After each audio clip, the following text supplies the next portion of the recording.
যত রক্ত লাগে আমাদের সাথে যদি মিলে অবশ্যই আমরা রক্ত দিব। সে রক্ত দেওয়াতে কোনো দ্বিধা থাকবে না। এই জন্য আমাদের এখানে 500 হিজড়া আসছে, যার যত রক্তের গ্রুপ আছে যার সাথে মিলবে তারাই দিবে। তারা যত আমাদের ঘৃণা করুক, আমরা তাদের ভালোবাসা দিতে চাই, তার পাশে দাঁড়াতে চাই। হয়তোবা আমাদের সন্তান হয় না, তাই বলে আমরা সন্তানের কষ্ট বুঝি। আমাদের একটু রক্তে যদি একটা মানুষের জীবন বেঁচে যায় আমাদের ভালো লাগবে বা আমরা ভালো মনে করব। আমাদের অনেক খারাপ লাগতেছে, আর অনেক কষ্ট। আর এর চেয়ে বড় কষ্ট পৃথিবীতে আর কিছুই নাই। তারা তো আমাদের বোন হতে পারে, তারা আমার মা হতে পারে, তারা আমার ভাই হতে পারে, তারা আমাদের বাচ্চা ভাই ব্যাগ হতে পারে, কিন্তু আমরা কী করবো? আমরা অসহায়, আমরা তারপরে আসছি, সবাই মিলে আসছি। আমরা কেউ উত্তরা থেকে আসছে, কেউ বিশ্বর থেকে আসছে, কেউ মগবাজার থেকে আসছে, জায়গা জায়গা থেকে আসতেছে, বিভিন্ন এলাকা থেকে সবাই এসে এখানে জড়ো হইতেছে। এটা কালকে আমরা সবাই মিলে যখন দুপুরে শুনছি, রাত্রে এগুলো আমরা সবাই গুছাইছি, সবাই জায়গায় জায়গায় ফোন দেওয়া খবরটা সবাইকে একখানে আজকে করাইছি। দর্শক, আপনারা দেখতে পাচ্ছেন তৃতীয় লিঙ্গের মানুষ যারা রয়েছেন তারা এই জাতীয় বায়োপ্লাস্টিক সার্জারি ইনস্টিটিউটে রক্ত দেওয়ার জন্য এসেছেন। আমরা আরো কয়েকজনের সাথে একটু কথা বলতে চাই। আমরা আসছি বনানী থেকে রক্ত দিতে আসছি। যে কালকে যে একটা ঘটনা ঘটছে অবশ্যই সারা বাংলাদেশ জানে, তো আমাদের কাছে অনেকটাই খারাপ লাগছে যে আমরা তৃতীয় লিঙ্গের একজন মানুষ, আমরা হিজড়া সম্প্রদায়। আমাদের মানুষ কিন্তু সবাই এক চোখে দেখে না, বিভিন্ন চোখে দেখে। তারপরে আমরা দেখলাম কালকে স্টুডেন্টরা বলছিল বিভিন্ন ধরনের রক্তের গ্রুপের প্রয়োজন, তা আমরা আজকে সবাই ছুটে আসছি হিজড়ারা, যে আমাদের একটু রক্তে যদি একটা মানুষের জীবন বেঁচে যায় আমাদের ভালো লাগবে বা আমরা ভালো মনে করব। তাই আমরা আজকে আসছি যে যদি আমাদের রক্তের গ্রুপে, যেমন আমার রক্তের গ্রুপ হচ্ছে এবি পজিটিভ, যদি কারো এবি পজিটিভ রক্তের দরকার হয় অবশ্যই আমরা দিব এবং আমি সবসময়ের জন্য প্রস্তুত থাকব। আর আমরা সবসময়ের জন্য তো বিভিন্ন, যেমন বঙ্গমার্কেট পড়ছে আমরা পাশে ছিলাম, তারপরে বন্যার সময় আমরা ছিলাম, ছাত্র আন্দোলনের সময় ছিলাম, এখনও আমরা থাকবো, সব সময়ের জন্য থাকবো। আর যারা আজকে কালকের এই দুর্ঘটনায় মারা গেছে তাদের জন্য শোক প্রকাশ করা ছাড়া আমাদের আর কিছু নেই। আর যারা বেঁচে আছে তাদের জন্য আমরা দোয়া করি মহান রব্বুল আলামিনের কাছে যেন তারা সুস্থ হয়ে ফিরে যেতে পারে তার মায়ের কোলে। আর আমরাও দোয়া করব যেন তারা সুস্থ হয়ে ফিরে যেতে পারে। ওয়ালটন এখন দেশের সীমানা পেরিয়ে পৌঁছে গিয়েছে 50টিরও বেশি দেশে। ওয়ালটন, ঘরে ঘরে বিশ্বজুড়ে। আমরা উত্তরায় যে দুর্ঘটনা ঘটছে, যে শিশু বাচ্চারা আহত হয়েছে তাদেরকে রক্ত দেওয়ার জন্য আমরা এখানে আসা। ঠিক আছে, ওদের যত রক্ত লাগে আমাদের সাথে যদি মিলে অবশ্যই আমরা রক্ত দিব। সে রক্ত দেওয়াতে কোনো দ্বিধা থাকবে না। এই জন্য আমাদের এখানে 500 হিজড়া আসছে, যার যত রক্তের গ্রুপ আছে যার সাথে মিলবে তারাই দিবে। আমাদের আরো হিজড়া আসতেছে চারদিক যা। খুবই দুঃখজনক, যা বলে বুঝাতে পারবো না। এত এই শোকটা ভোলার মতো না। আমাদের তো সন্তান নাই। দেখার পরে আমরা অনেক চিন্তিত, আমরা অনেক কষ্ট পেয়েছি। এই ঘটনাটা মানে আমরা আশা করিনি এরকম একটা ঘটনা ঘটবে। এখন অন্যের ঘরে হওয়া আমাদেরই হয় 100 মান। আমরা অন্যের ঘরে যাই, তো আমরা অন্যদের বাচ্চাদেরকে আমরা নিজেদের সন্তান মনে করি। এরকম ঘটনা আল্লাহর কখনো না দেখ, আমরা এই দোয়াই করি। দর্শক, আমরা আরো কয়েকজনের সাথে কথা বলতে চাই। কোন জায়গা থেকে আসছেন? আমি এসেছি ইন্টারন্যাশনাল থেকে এয়ারপোর্ট। আর উত্তরাতে দিয়াবাড়িতে যে ঘটনাটা ঘটেছে আমাদের কাছে অনেক কষ্ট লেগেছে, অনেক খারাপ লেগেছে।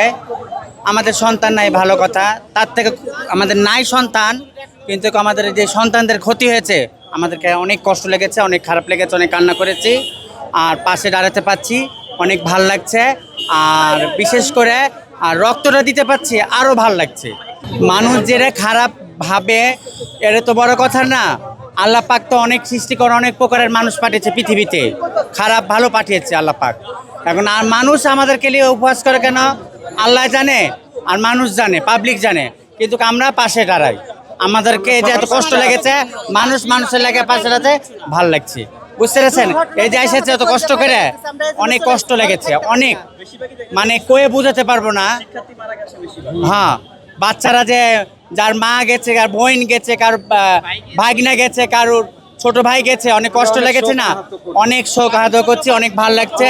ছোট বাচ্চাদের পালাতে পারেনি, আগুন লেগে গেছে, কারোর মাথা কেটে পড়ে গেছে, কারোর হাত কেটে পড়ে গেছে, অনেক খারাপ লাগছে, অনেক মানে কান্না পাইছে, অনেক কান্না করেছি। ছোট বাচ্চা দৌড়াতে পালাতে পারবে না, অনেক বড় মানুষ হলে দৌড়াতে পালাই, তো এই জন্য আমাদের অনেক খারাপ লেগেছে। আমাদের রক্ত নেগেটিভ যার যে গ্রুপ হয় নিয়ে যাতে একটা শিশুকে বাঁচাতে পারি, এটা আমাদের বড় পাওয়া। তাছাড়া আমরা এখানে কোনো উদ্দেশ্যেও আসিনি। উত্তরায় যে ঘটনা ঘটেছে সেই ঘটনাটা নিউজ দেখার পরে আমাদের যত পিছিয়ে থাকা জনগোষ্ঠী আছে তৃতীয় লিঙ্গের মানুষ আমরা সবাই আসছি ঢাকা মেডিকেল তাদের পাশে দাঁড়ানোর জন্য, রক্ত দেওয়ার জন্য আমরা তাদের পাশে দাঁড়াতে চাই। আমরা বাংলাদেশের নাগরিক। মানুষ আমাদের যত অবহেলা করুক, যত ইয়া করুক, আমরা তবুও মানুষের পাশে দাঁড়াতে চাই। আমরা মানুষের পাশে থাকতে চাই, কারণ আমরা সবার থেকে নিয়ে খাই। আমরা তাদের ভালোবাসা পেতে চাই। তারা যত আমাদের ঘৃণা করুক, আমরা তাদের ভালোবাসা দিতে চাই, তার পাশে দাঁড়াতে চাই। এই যে ঘটনাটা ঘটেছে, আমরা এতে অনেক শোক আহত করেছি, অনেক কষ্ট পেয়েছি। হয়তোবা আমাদের সন্তান হয় না, তাই বলে আমরা সন্তানের কষ্ট বুঝি।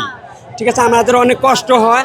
একদিন যদি আমাদের ইনকাম না হয়, আমরা পরের দিন করব, কিন্তু আমরা মানুষের পাশে দাঁড়াতে চাই। মানুষ আমাদের যত অবহেলা করুক, আমরা অবহেলা করব না। কারণ হ্যাঁ, মানুষের পাশে দাঁড়াবো। একটু যদি আমি রক্ত দিতে পারি, তাহলে আমার রক্ত নিয়ে যদি কেউ ভালো হয়, তাতে আমার একটু ভালো লাগবে। আমি উপকার করতে পারলে আমার অনেক ভালো লাগবে। নেওয়া যাবে কি না যাবে না, কিন্তু আমার একটা কথা, অনেকে মানে বোঝে, পাবলিকে বোঝে হিজেদের রক্ত নেওয়া যাবে কি না যাবে। আমার নেগেটিভ পজিটিভ দুল মিল খায়, তো নিয়ে একজন দুল বেঁচে থাকতে পারে, আসছে বড় পাওয়া তো আমাদের কাছে কিছু নেই। ভালো লাগবে এটাই। আমাদের তো রক্ত নেই, আমরা তো রক্ত মাংস গড়া মানুষ। আমাদেরও তো মা বাবা আছে, আমরা তাদের পেট থেকে হয়েছি। আমাদের অনেক অবহেলা করে। আমরা অনেক ভালো, আমরা খারাপ না। সবার পাশে থাকতে চাই, সবার পাশে দাঁড়াতে চাই, দেশের মানুষের সঙ্গে মিলে থাকি। মানুষের সাথে মানুষের সাথে থাকতে চাই। আমরা দর্শক, আপনারা দেখতে পাচ্ছেন জাতীয় বান ও প্লাস্টিক সার্জারি ইনস্টিটিউটে তৃতীয় লিঙ্গের যারা জনগোষ্ঠী রয়েছেন, তারা রক্ত দিতে এসেছেন, যারা আহত অবস্থায় চিকিৎসা নিচ্ছেন। আপনারা দেখছেন সরাসরি ঢাকা পোস্টে। আসছি আমরা রক্ত দেওয়ার জন্য, এখানে আসছি। এভাবে এটা অনেক দুঃখজনক ব্যাপার। এটা কিভাবে দেখব, অনেক কষ্ট পাইছি আমরা যখন নিউজে দেখেছি যে অনেক ভাই বোন, অনেক ছোট বাচ্চারা আহত হয়েছে, তখন আমরা কালকে পারি না, কালকে ওখানে চলে যাই, কিন্তু যাইনি। আমরা ওখানে জ্যামজট হবে, এই জন্য আমরা ওখানে যাইনি। তো আমরা আজকে ঘরে বসে থাকতে পারি না, আমরা সকালে চলে আসছি এখানে। সকাল থেকে আমরা এখানে আসছি এখনো পর্যন্ত। তো আমরা রক্ত দিব, তারপরে এখান থেকে যাব। হ্যাঁ, ইনশাআল্লাহ আমাদেরকে সবসময় পাবেন, এবং আমরা সবসময় যে কোনো বিপদে আমরা সবসময় এগিয়ে আসি, এবং ভবিষ্যতেও আমরা আসব। কারণ যে মানুষ মানুষের জন্য, আর প্রত্যেকটা যে ভাইয়েরা বোনেরা আছে, সবাই আমাদের নিজের, কেউ আমাদের বাবা, কেউ মা, কেউ ভাই, সবাই আমাদের, আমরা ভাই বোন সবাই। ঠিক আছে, তো আমরা সবসময় চাবো যে আমরা সবসময় বিপদে আগে আসবো।